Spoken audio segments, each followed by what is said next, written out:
My self Bharat Sharma, biology lecturer, Sarvodaya science campus Mahua. हम 12th का topic plant water relation के बारे में पढ़ रहे थे, जहां हमने विसरण व परासरण के बारे में पढ़ा। अब हमारा नेक्स्ट टॉपिक जो है वो है जीव द्रव्य कुंचन। जीव द्रव्य कुंचन, इसको बोलते हैं प्लाज्मोलाइसिस। प्लाज्मोलाइसिस। तो देखो ये जीव द्रव्य कुंचन क्या है। सबसे पहले हम देखें, मान लो हम एक कोशिका की बात करें, प्लांट सेल के बारे में। पादप कोशिका, ये पादप कोशिका है।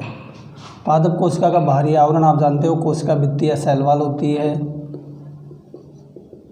इसके नीचे सेल मेम्ब्रेन कोशिका झिल्ली पाई जाती है और इसके अंदर भरा होता है जीव द्रव्य या कोशिका द्रव्य। ये सेल मेम्ब्रेन और ये इसके अंदर जीव द्रव्य। अब माना इस कोशिका को हम जो है वो रखते हैं एक अति पराश्रयी विलयन में। कौन से विलयन में? अति पराश्रयी विलयन। अति पराश्रयी विलयन क्या होता है आप जानते हो भाई? जिस विलयन की सांद्रता क्या हो? ज़्यादा हो। सामान्य भाषा में बोले तो हम इसको गाढ़ा विलयन बोल सकते हैं। जब मैं बोलूँ लोकल लैंग्वेज में चाशनी कह दूँ, मैं मान लूँ चीनी की चाशनी बना ली हमने, वो वाला ऐसे विलयन में इसको रखा। तो अब आप देखते हो कि अति पराश्रयी विलयन में जल की मात्रा क्या होती है? कम होती है। और जीव द्रव्य में इसकी तुलना में जल की मात्रा क्या है? ज़्यादा है। तो परासरण के नियम से जल किधर से किधर आता है? अधिक मात्रा से कम मात्रा की ओर। तो ये जल जो होगा ना वो आएगा जीव द्रव्य से कहाँ? घोल के अंदर, बाहरी विलयन के अंदर, अति पराश्रयी विलयन के अंदर। तो इसे बोलते हैं हम कौन सा परासरण? बाह्य परासरण। यानी जब अति पराश्रयी विलयन में इस कोशिका को रखेंगे तो इसमें कौन सा परासरण हो जाएगा? बाह्य परासरण हो जाएगा। तो इसका रिजल्ट क्या आएगा? इसकी वजह से क्या होगा? ये कोशिका जो होगी ये पिचकेगी। ये कोशिका जो होगी ये पिचकने लग जाएगी, यानी स्लथ हो जाएगी। लगातार यदि हम इसको रखें, इसमें ये स्लथ होने लग गई। पर मानो लंबे समय तक हम इसको अति पराश्रयी विलयन में रखें तो आगे रिजल्ट क्या आएगा? लंबे समय तक रखने के दौरान, लंबे समय तक इस अति पराश्रयी विलयन में रखा जाए तो ये जो कोशिका होगी, इस कोशिका का जीव द्रव्य जो होगा वो सिकुड़कर गोल हो जाएगा। ये जीव द्रव्य जो होगा वो एक जगह सिकुड़ जाएगा। क्लियर बात है? तो इस जीव द्रव्य का सिकुड़कर गोल हो जाना, ये घटना कहलाती है जीव द्रव्य कुंचन। आप जानते हो कुंचन का मतलब क्या होता है? सिकुड़ना। तो यहाँ जीव द्रव्य सिकुड़कर क्या हो गया भाई? गोल हो गया। इसलिए इस घटना को बोला जाता है जीव द्रव्य कुंचन। क्लियर बात है? इसमें कोशिका भित्ति और कोशिका झिल्ली जो होती हैं वो एक दूसरे से क्या हो जाती हैं? पृथक पृथक हो जाती हैं। क्लियर है? तो ये डेफिनेशन देखो, जीव द्रव्य कुंचन की डेफिनेशन क्या हुई?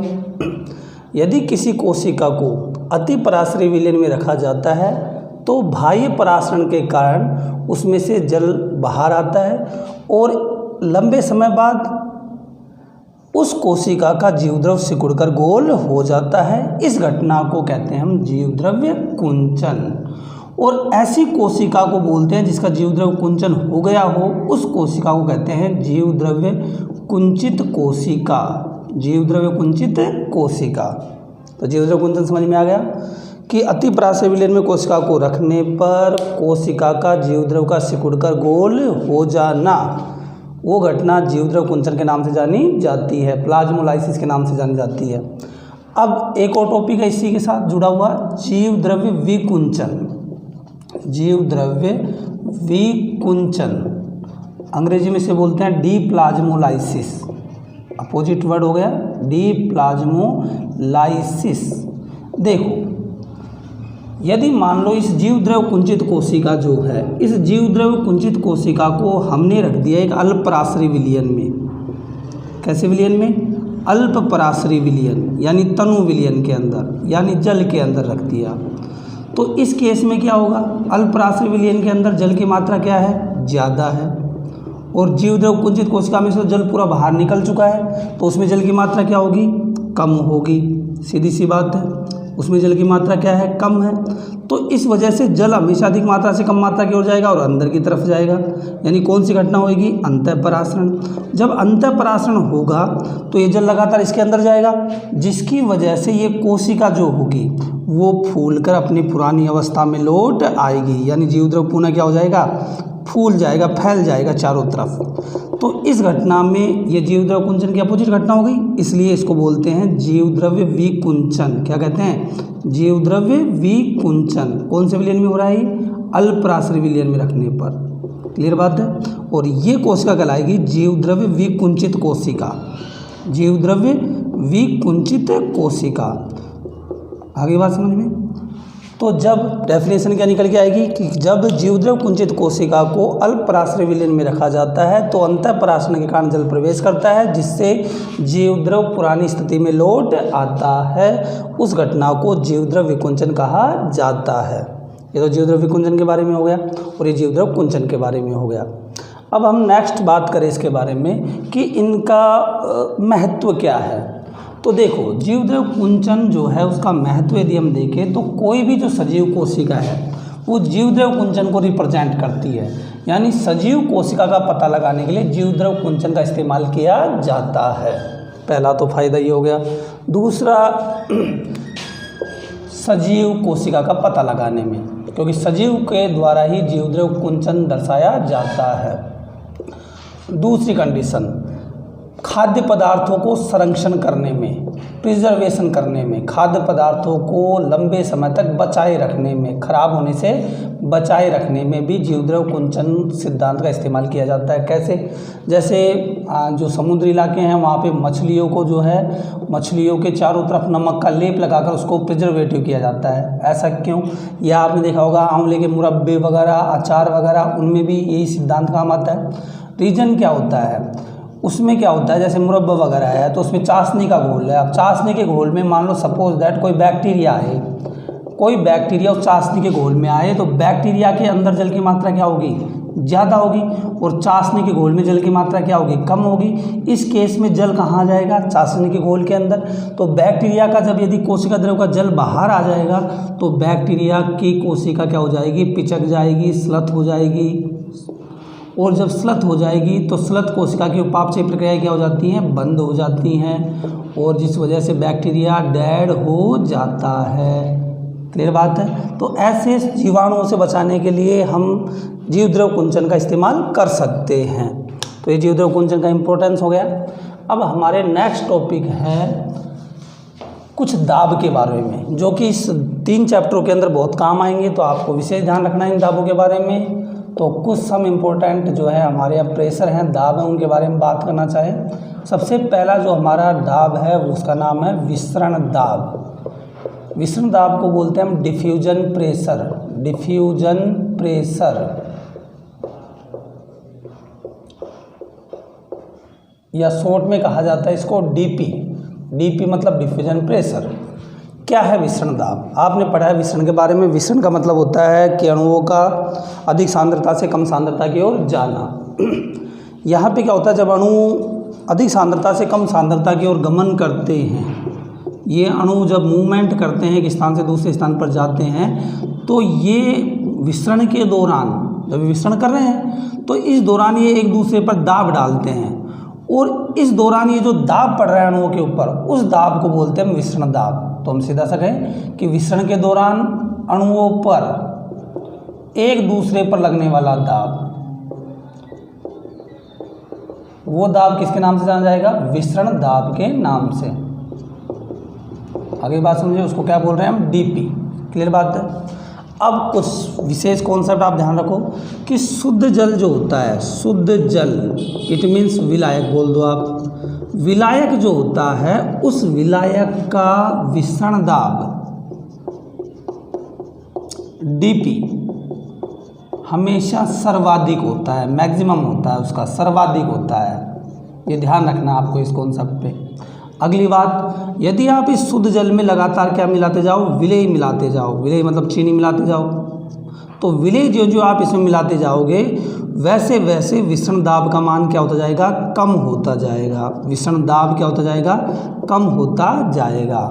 इसका मतलब तो ये हुआ कि जब विलय मिला देते हैं तो क्या बन जाएगा, विलयन बन जाएगा। तो इसका मतलब ये हुआ कि विलयन का डीपी क्या होता है, हमेशा विलायक से क्या होएगा, कम होएगा। क्लियर बात है। यानी आप जैसे जैसे विलय की मात्रा बढ़ाते जाओगे ना, वैसे वैसे डीपी का मान क्या होता जाएगा, कम होता जाएगा। तो अब हम यदि इस बात को देखना चाहें तो तनु विलयन है कोई, और एक सांद्र विलयन, गाढ़ा विलयन है। तो अब किसका डीपी ज़्यादा होगा, किसका डीपी कम होगा? तो आप जानते हो कि तनु विलयन का डीपी में, तनु विलयन में तो विलय की मात्रा कम होती है, और जिसमें विलय की मात्रा कम होगी उसका डीपी का मान भी क्या होगा, कम होगा।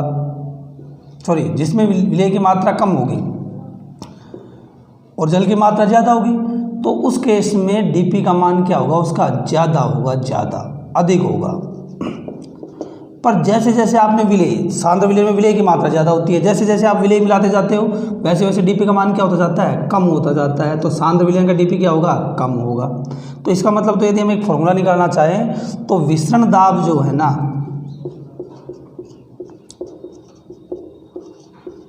वो क्या हुआ, सांद्रता के व्युत्क्रमानुपाती हुआ।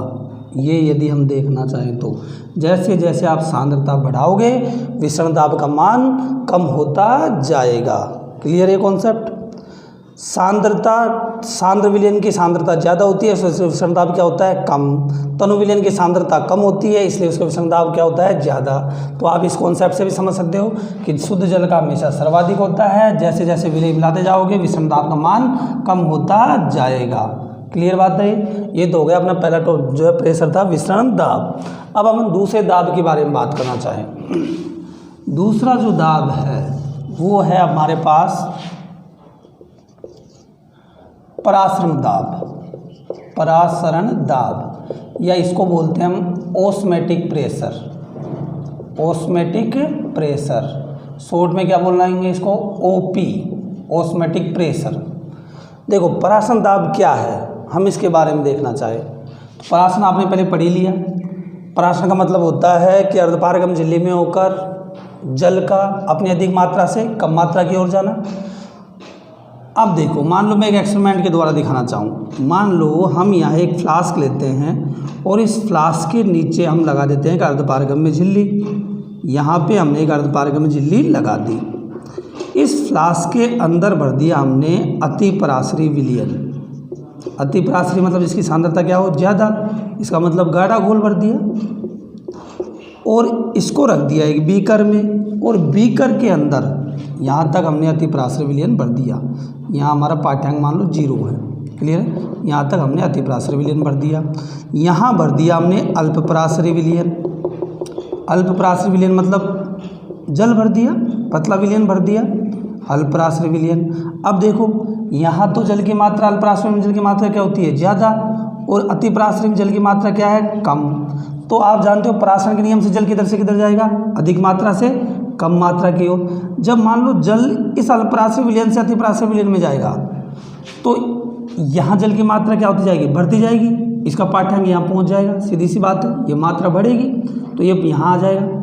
लेकिन हम ये चाहें कि इस मान को हम 0 से ऊपर नहीं आने देना चाहते, तो इस केस में हम क्या करें, हम यहाँ से एक दाब लगाएं बाहर से, और वो दाब इस 0 से ऊपर नहीं बढ़ने दे इसको। तो ऐसा कब होगा कि ये दाब क्या करेगा, इस जल को इधर से, इस अल्पपराश्री विलयन से कहाँ नहीं आने दे, अतिपराश्री विलयन में। जब जल अतिपराश्री विलयन में ही नहीं आएगा तो ये मान भी नहीं बढ़ेगा।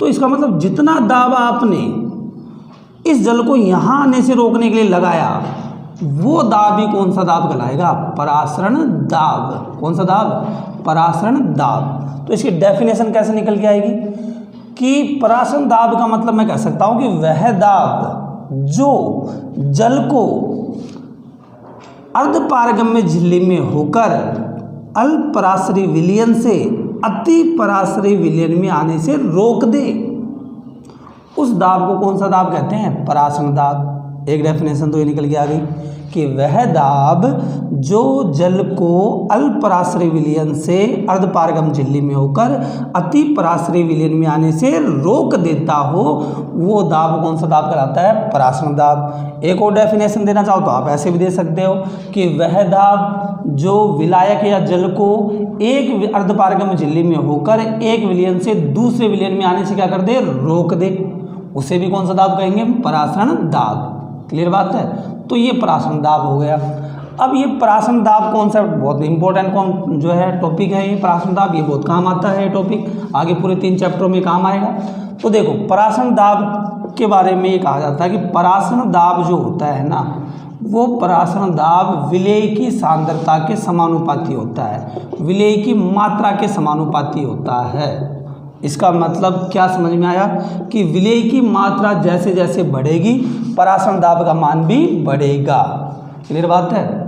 यदि कोई शुद्ध जल है तो आप जानते हो शुद्ध जल में विलेय की मात्रा 0 होती है, तो शुद्ध जल का पराशरण दाब भी क्या होगा भैया? 0 होगा।